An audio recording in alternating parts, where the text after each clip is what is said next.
Ονομάζομαι Χρήστος και κατάγομαι από μία από τις ομορφότερες πόλεις της Ελλάδος, τη Θεσσαλονίκη. Το 1968 ο πατέρας μου ήρθε ως μετανάστης στη Σουηδία και το 1968 αγόρασαν οι γονείς μου αυτό το κλεισάκι από τη χριστουγεννιάτικη αγορά στο Γετεμπόρι της Σουηδίας. Το 1977 όμως οι γονείς μου αποφασίζουν να μετακομίσουν πίσω στην Ελλάδα, διότι αποφάσισαν ότι είναι καλύτερο για τα παιδιά τους να μεγαλώσουν στην Ελλάδα. Εγώ γεννήθηκα το 1979 και σε όλες τις χριστουγεννιάτικες παιδικές μου αναμνήσεις έχω αυτό το κλεισάκι, το οποίο βρισκόταν πάντα κάτω από το χριστουγεννιάτικο δέντρο.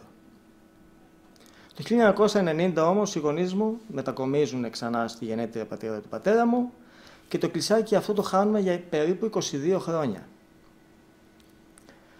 Πριν 2 χρόνια όμως ο πατέρας μου το βρήκε, με πήρε αμέσως τηλέφωνο και έγινα πολύ χαρούμενος, όπου επιτέλους μετά από τόσα χρόνια μπορώ να έχω την παιδική μου ανάμνηση αυτή ξανά στα χέρια μου.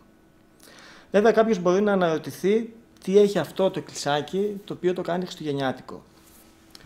Στην μπροστινή όψη του καμπαναριού υπάρχει ένα ρολόι. Αυτό όμως στην πραγματικότητα δεν είναι ρολόι.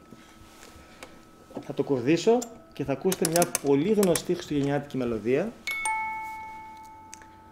η οποία είναι η μουσική του «Η Άγια Νύχτα», η οποία μουσική προέρχεται από την Αυστρία και γράφτηκε στις αρχές του 18ου αιώνα.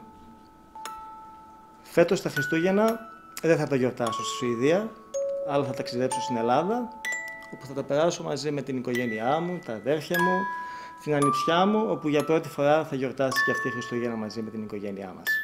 Χρόνια πολλά σε όλους, καλές γιορτές, αγάπη, πολύ αγάπη, γιατί μαζί με την αγάπη θα έρθει η ευτυχία, η χαρά και η ειρήνη σε όλο τον κόσμο.